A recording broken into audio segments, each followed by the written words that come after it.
right, I'm back. You're listening to AiiRadio.net. That is Artist International Independent Radio. And that was a beautiful, beautiful track by Laura Casale called Broken Wing. And she is my guest on the show today. So let me see if I can get her back on here. I'm here. There you are. Now is where you are, and there you are. Yes. Simply, just stunning. Thank you. You were talking about some of the people that influenced you, like Yes and Danny Elfman, and I'm a huge Yes fan. It's really funny, when I was growing up during the 70s, during the prog era, I really was not a huge Yes fan, but I liked them. I appreciated them. And it wasn't until I got older that I really got more and more into them. So let's go back and talk some more about your influences. Who influenced you throughout your career? Well, obviously, like I said, the band Yes. My very, very first vinyl album my very first vinyl album was Mary Poppins. But I remember that. I remember that album, and I probably had that one myself. Yeah, I was a child. In fact, I still have it. Wow. And then I got into, The King and I and the Rodgers and Hammerstein stuff with The Sound of Music, and I was a big Julie Andrews fan and all that. That was my childhood days. But then when I became a teenager, my very first album was Dark Side of the Moon. Great album. So Pink Floyd was a big influence there. But then at 14 years old, I got to go to my first big concert at Madison Square Garden, and I was a Bad Company fan at the time. Oh, great band. And so I went to this concert, Madison Square Garden. That was back in the day when, our parents let us take the Long Island Railroad into the city for concerts at that age. I don't know if parents would ever do that now at 14 years old. Maybe they do. Anyway, so I was there for this concert, and surprise opening band I had never heard of was Kansas. Wow. And I was blown away by the keyboards and the organs and it blew my mind. I was just, oh my God, this is what I want to do. This is the sound I want as a, piano student, and just coming into my teen years. And I heard that band, and I saw what they were doing on stage with the violin and everything. Blown out of my socks. Yeah, so Kansas was a big influence. Kansas, yes, and then Emerson, Lake and Palmer blew me away. Did you ever see them live? Oh, 4 times? 5 times? When they were touring the Works Volume 1 album. Oh, with love the that album. Symphony. Yeah, we saw that that tour maybe 2 or 3 times in the East Coast area. Wow. Yeah, and then I saw him again in Idaho back in the early 90s. But yeah, Keith Emerson, big fan, Keith. We were also talking the other day about how I feel that some of the influences that I hear in your music is like Annie Haslam. Right. From Renaissance.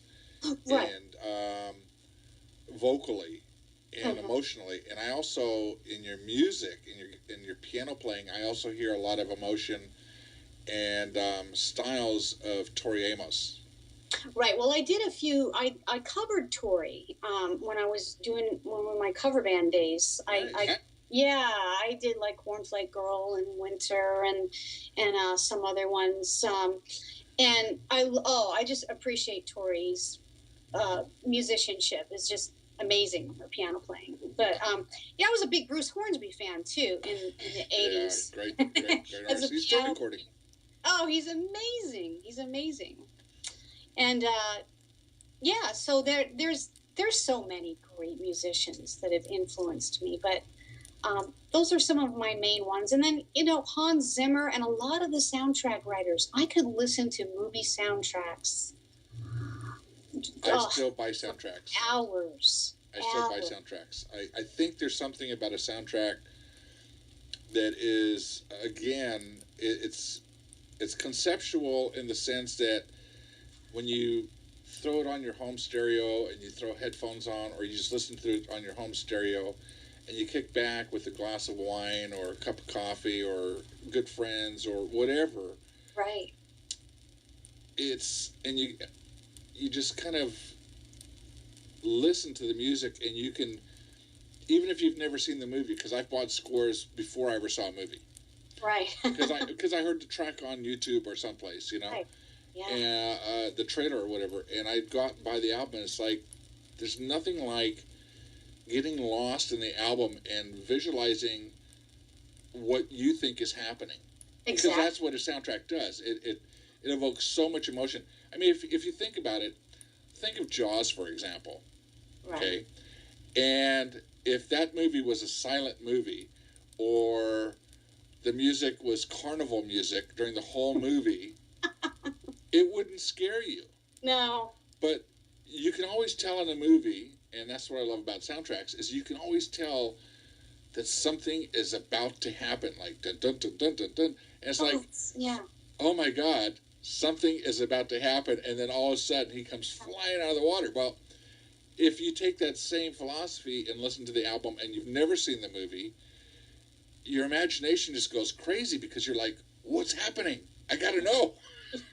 You can feel the emotion with it. The music creates so much.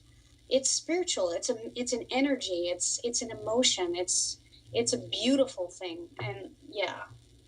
And Hans Zimmer, what a great storyteller through music. Oh, absolutely. He can actually take, and I think he's one of my favorites. Him and oh God, there's so many of them. Howard Shore. Yes. Howard Shore is amazing. I hear his name. I constantly think he's a comedian, but what a great composer. Yeah, he's amazing. Yeah.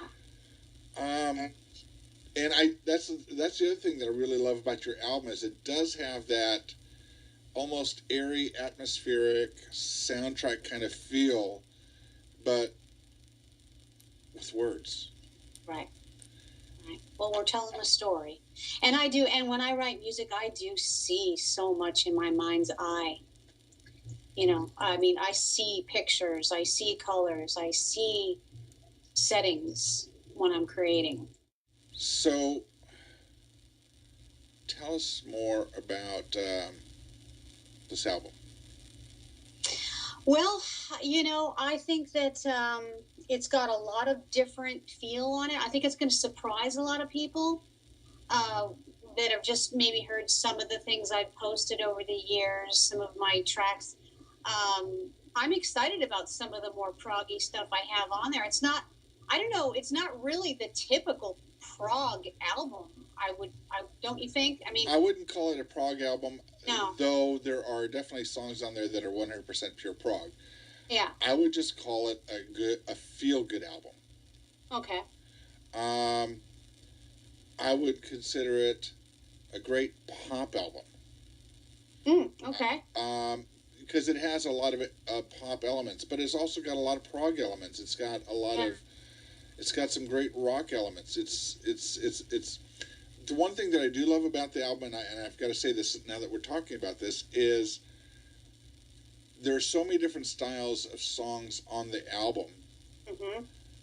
Yet I've heard albums that have different styles, and you're like, oh, this shouldn't be on here, and this shouldn't be on it because it doesn't flow. Your album actually flows. You actually were able to take various different moods and styles and combine them in a way where it has a nice flow. Great. And I think that is really important. There's a lot of people that miss the boat. They'll take and, well, okay, I'm a jazz fan, so I'm going to do a jazz song, and I'm a metal fan, so I'm going to do a really heavy song. I'm a prog fan, so I'm going to do something, real proggy, and it doesn't flow. But with yours, I mean, you've got this gorgeous 10-plus minute epic on here that we're not going to play. No. But I'm not even going to say the name. People are just going to have to wait. Yeah, that's the grand finale. But, wow, what a song. And yet, you can listen to something as, a really simple track on the song, and something as complex as that one, and you get this feel that there's something special about this album. Thank you. Should we go poppy? Should we play a pop song? Sure, why not? Smiling? This is your show. Okay. This was kind of a sort of I thought, you know, when I was first taking my music off the shelf, because I had shelved it, I was a mom, you know. Right. I couldn't do this and be a mom full time and really, again, you know, it's all about your focus. Where are you going to put your energy? And so my music really took a back seat for many, many years. But when it was time to take it off the shelf, this was one of the first songs I wrote. And I thought, hey, you know what? I got this tune in my head. I can't get it out. I was going through some things with a relationship that I was very happy with, and I could not stop smiling and laughing. And so I thought, you know what? This would be kind of a cool little poppy song to put out there. So that's where this one came from, and it's called Smilin'. It's another one of my favorites. But then again, I think every song on the album is my favorite. It depends on which one I'm listening to. If I'm listening to that, or if I'm listening to Rescue, it's my favorite song at the moment. There's not a bad track on the album. Which is, again, amazing, because there's so many artists out there that release music, and they'll have 5 or 6 great songs, and then there's all these fillers in there. I didn't find that with yours. Awesome. Great. So this song is 3 minutes and 37 seconds long. All right, on this track, it's I believe it's my son on bass, Paul Brannon on guitars, and Van again on drums. Yes. Again, just another fantastic track, and I think people are really going to enjoy this. And I want to let those people know again that are just now tuning in how they can find out about you and more about your music and your campaign to help fund this album. Oh, they can just go to lauracasale.com. Right on my website. Everything's there in one package. Well, yeah, I definitely want to tell people that they should definitely support you as an artist, because you're fantastic. What kind of prizes are you giving away, or incentives to people that are helping you fund this project? Well, we're starting out with a $15, what we call a helpful push. And for that, you would receive 3 MP3s that I would email directly to you. Then the next is a helpful strong push for $25. I would send you the 3 MP3s, plus you will receive an autographed CD before the stores or anybody else gets them. As soon as I get them, you get one mailed to you. Oh, wow. Then for $75, you would get all of those, plus a signed poster. And then for $100, which is called a heavier push and pull, we have 2 people that have claimed that, and they are 2 of my wonderful New York friends. And for that, they get all of the above, plus they get their name in the credits on the album for contributing to the project. And then for $500, which one has been claimed by my friend Ernie DeMarco from Ernie's Auto Body in Hicksville, Long Island, New York, I will play you a live song on Skype. Plus, you get everything above. Well, you know, and the poster, now that, what's really cool about the poster as well is it's the artwork of Ed Yunitzky. Exactly. I mean, I can't picture a better painting in someone's house than a picture of something that Ed has done with you on it. All right, we're going to play this track called Smilin', and we will be back with you in just under 4 minutes. Okay.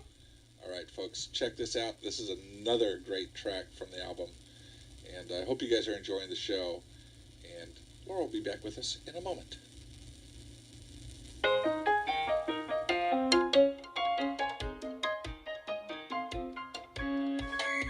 I can't stop smiling every time I think about you. You've opened up for me a new dimension. My complete attention is focused on you. I can't stop smiling every time I taste the sweet sensation that life is so